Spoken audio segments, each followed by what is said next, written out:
Chaque fois que je fais les cours, je me demande si c'est mieux de prendre un produit qui est bio ou sans emballage, parce qu'il s'avère que souvent les produits bio ils sont avec des emballages ou des bandeaux ou des étiquettes ou des trucs comme ça. Et du coup, je me suis demandé, est-ce que au niveau de l'environnement, c'est mieux de prendre quelque chose de bio, donc qui a été produit sans pesticides, ou est-ce que c'est mieux de prendre quelque chose qui n'a pas d'emballage et qui du coup ne va pas créer un déchet plastique qui est pas recyclable et qui va mettre des millénaires à se décomposer. J'ai trouvé très peu d'infos fiables à ce sujet, c'était plus des informations qui venaient de blogs d'influenceurs et tout.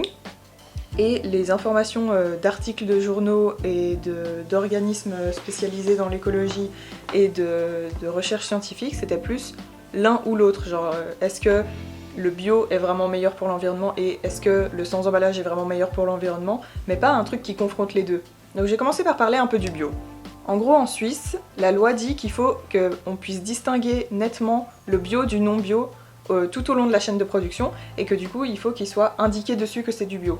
Généralement c'est fait par des emballages plastiques, mais ça peut aussi se faire par des gravures au laser directement sur le produit, des étiquettes, donc des petites étiquettes avec écrit bio dessus, ou des bandeaux. J'ai vu ça plusieurs fois sur les avocats où ils mettent des bandeaux en étiquette plastique autour. Mais une autre raison, c'est aussi déjà pour des raisons d'hygiène, mais c'est aussi pour des raisons de contamination, parce que si un produit bio il vient en contact avec un produit non bio, ça risque de le contaminer et de faire en sorte qu'il est plus bio, techniquement, tu vois. Après, j'ai lu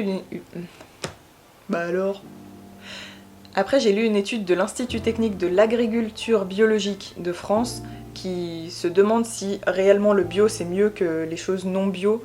Et ils arrivent à la conclusion que oui, parce que déjà, dans le bio, il n'y a pas de pesticides de synthèse, il n'y a pas d'antibiotiques non plus. Ça réduit aussi la pollution d'eau à la source plutôt que de devoir ensuite dépolluer l'eau qui a tous les pesticides dedans, et donc ça coûte aussi moins cher de faire comme ça. Donc c'est aussi évidemment mieux pour le cycle de l'eau. Ça affecte aussi beaucoup moins la faune et donc la biodiversité, puisque le fait de ne pas utiliser des pesticides, déjà ça préserve les insectes, mais en plus ça préserve aussi le reste des animaux qui sont aux alentours et même en général, parce que ça évite de mettre des produits nocifs dans les eaux et dans les terres. C'est aussi meilleur pour la santé humaine, ça produit aussi moins d'émissions de gaz à effet de serre. C'est aussi meilleur pour la santé des sols et apparemment il y a aussi une meilleure création d'emplois par la production bio. Pas trop mal. Mais cette étude elle dit aussi que le problème du bio c'est aussi que on a besoin de plus de terrain pour pouvoir le produire et aussi d'une plus longue...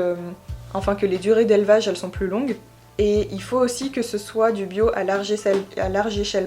Tu peux pas faire juste un patch d'agriculture bio et tout autour t'as de l'agriculture non bio parce que ça va se contaminer par l'eau et par la terre où ça pousse quoi. Pour ce qui est des emballages en plastique, le problème c'est qu'ils vont partout et ils se décomposent et du coup ça fait des microplastiques qui se mettent vraiment partout dans les océans, dans les terres et tout, et du coup ça va aussi dans les aliments et dans l'eau que tout le monde boit finalement, aussi les animaux. Ça crée aussi de la pollution en les incinérant parce que ça émet des gaz à effet de serre une fois qu'on les incinère, donc au moment où on les a jetés quand ça va dans des usines d'incinération. Je vais mettre sur silencieux. Il y a aussi dedans des produits chimiques qui sont dangereux et qui se déversent partout une fois que ça va dans l'eau ou que ça commence à se décomposer et que ça devient des microplastiques. Et en fait, ça vient d'une source dont je suis pas complètement sûre de la fiabilité, mais j'ai lu que seulement 5% de l'empreinte environnementale des sacs plastiques vient de leur fin de vie, c'est-à-dire que tout le reste, ça vient de leur production et du transport, et de l'extraction des matériaux. Et donc la recyclabilité d'un emballage, c'est pas le seul point à prendre en compte, il faut aussi prendre en compte la manière dont il est produit et la manière dont il est transporté jusqu'à nous. Par contre, le plastique, il a aussi une empreinte environnementale plus petite que le verre ou le tissu, mais il est quand même considéré comme moins écologique parce que le verre ou le tissu, on l'utilise beaucoup de fois avant de s'en débarrasser, alors que le plastique, c'est souvent à usage unique. Pour ce qui est du recyclage du plastique, malheureusement, il y a seulement 9% du plastique mondial qui est recyclé. Et même si on veut recycler le plastique, finalement, ça demande de l'énergie aussi, et ça pollue aussi en le récoltant, et ensuite tout le processus de le recycler. Donc c'est quand même toujours plus écologique d'éviter tous ces emballages et tous ces plastiques à usage unique. Et même quand il est recyclé, le plastique, il se retrouve dans des produits qui sont d'une qualité moindre, ou alors il se retrouve dans des produits qui ensuite eux-mêmes ne sont pas recyclables. Donc sa durée de vie, en fait, elle est très courte, et il s'agit juste de retarder le moment où on l'envoie à l'usine d'incinération, alors que par exemple le métal ou le verre, on peut le recycler beaucoup plus de fois avant de devoir s'en débarrasser. Encore un autre truc qui est sympa avec le recyclage du plastique, c'est que souvent en fait il est même pas recyclé du tout, il est juste envoyé dans des décharges dans les pays du sud, donc versus les pays du nord qui sont les pays occidentaux. Et j'ai trouvé une information de Greenpeace qui dit que si la production et la consommation de plastique ne diminuent pas, 20% de la consommation mondiale de pétrole sera attribuable au plastique d'ici le milieu du siècle, donc d'ici 30 ans.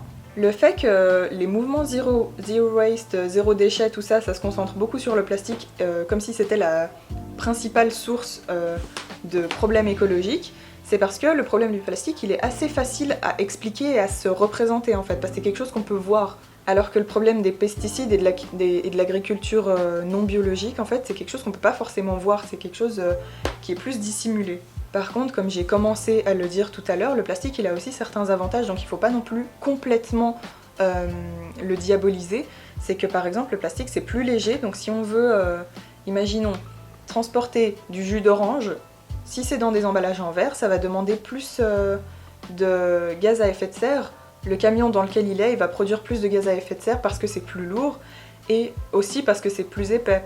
Genre, si on met du jus d'orange dans du verre, c'est plus épais, donc ça prend plus de place et donc la proportion de jus d'orange qu'il y aura dans ce camion, elle sera moindre que si on les mettait dans des grosses bassines en plastique un peu plus fines, quoi. Aussi, dans certains cas, le plastique, il maintient certains produits plus longtemps que le verre et donc on peut pas juste s'amuser à les conserver dans du verre. Je pense par exemple, ça c'est une supposition que je fais, je sais pas si c'est exactement le cas dans cet exemple précis, mais le lait végétal, souvent, il est emballé dans des trucs, tu sais, un mélange de plastique et de carton et tout, et pas du tout dans du verre, alors que ça aurait pu être le cas, et je pense que la raison pour laquelle c'est le cas, c'est justement qu'on pourrait le conserver moins longtemps. Et d'ailleurs aussi un problème du zéro déchet, c'est que c'est pas parce que en magasin tu prends le produit sans déchet que ça veut dire qu'il est arrivé là sans avoir été emballé dans du plastique. Il faut aussi prendre toute la chaîne de production en compte et pas juste là tu le vois, il est sans emballage et du coup ça veut dire que c'est un produit écologique. C'est juste que quand toi tu le vois là sans emballage, c'est que c'est pas toi qui as eu à gérer le déchet qui vient avec. C'est comme, il y a certaines personnes qui se disent qu'ils prennent pas les tickets de caisse parce que ça fait un déchet en plus, sauf que le déchet il est déjà là, c'est juste que c'est pas toi qui dois gérer comment le recycler en fait. Et du coup là c'est un peu le même système, genre le déchet il est déjà là, c'est juste que tu le vois pas et c'est pas toi qui dois gérer avec, mais c'est pas mieux pour autant.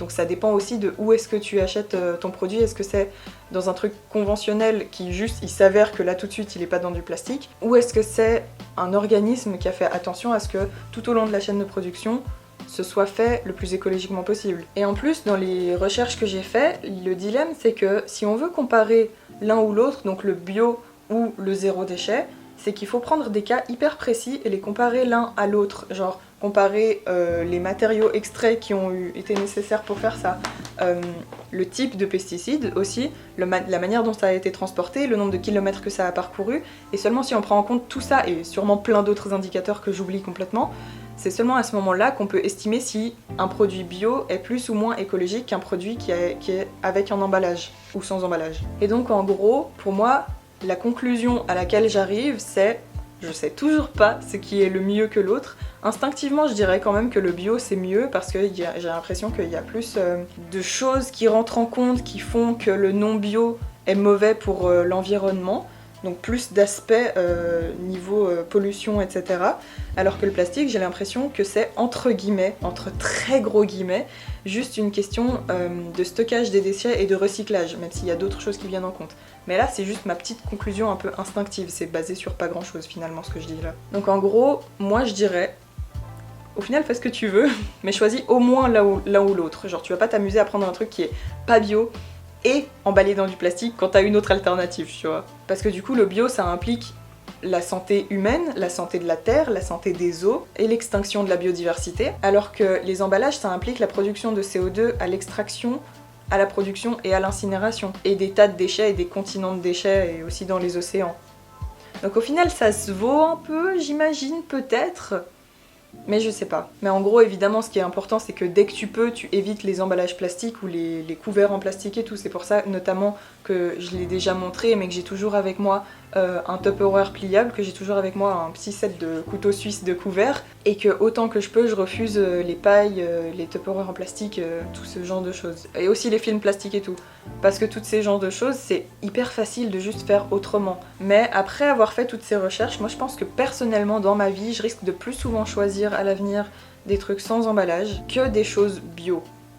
Parce que j'ai l'impression, en tout cas dans ce que je constate dans ma vie quotidienne, que le bio c'est plus cher que le pas bio. Et vu que je suis étudiante avec un pas très grand salaire, je préfère quand même faire comme ça dans cet aspect-là et faire mieux ailleurs là où je peux. Après aussi dans les recherches que j'ai faites, comme dans d'autres recherches que j'avais déjà faites, le principal au niveau de l'alimentation, que ce soit bio, pas bio, emballage ou pas, c'est de réduire sa consommation de viande parce que c'est ça qui a le plus gros impact. Évidemment ça permet aussi d'économiser de l'argent parce que la viande et aussi les produits laitiers c'est plus cher que les alternatives végétales. Et ensuite, en seconde étape, entre guillemets, il s'agirait de prendre des aliments qui sont de saison, locaux et biologiques. Genre par exemple, il s'agirait de diminuer ta consommation de bananes, d'avocats et tout, ou par exemple les bananes comme moi je fais, tu les coupes en morceaux, ensuite tu les congèles, comme ça tu peux les utiliser plus longtemps, plutôt que de devoir les finir avant que ça périme. Mais si j'ai pas seulement des aliments exotiques entre guillemets comme ça, mais aussi des trucs style haricots. L'autre jour j'ai vu qu'il y avait des haricots qui venaient du Pérou, alors que ça pourrait pousser ici, donc c'est peut-être juste que c'est pas la saison, donc je vais peut-être essayer de prendre un autre aliment plutôt que ça quoi. Voilà pour mes petites recherches et réflexions à ce sujet. Évidemment j'aurais mis toute ma bibliographie en barre d'infos. J'espère que cette vidéo t'a plu et que ça a pu un petit peu apporter un semblant de réponse à ce dilemme qui est quand même assez complexe. Et j'espère que ça t'aura intéressé. Laisse-moi un like, un commentaire, abonne-toi aussi évidemment. Et partage cette vidéo autour de toi si tu peux, comme ça j'ai une plus grande visibilité. Et puis ça m'encouragerait beaucoup à continuer à faire mes vidéos. À bientôt!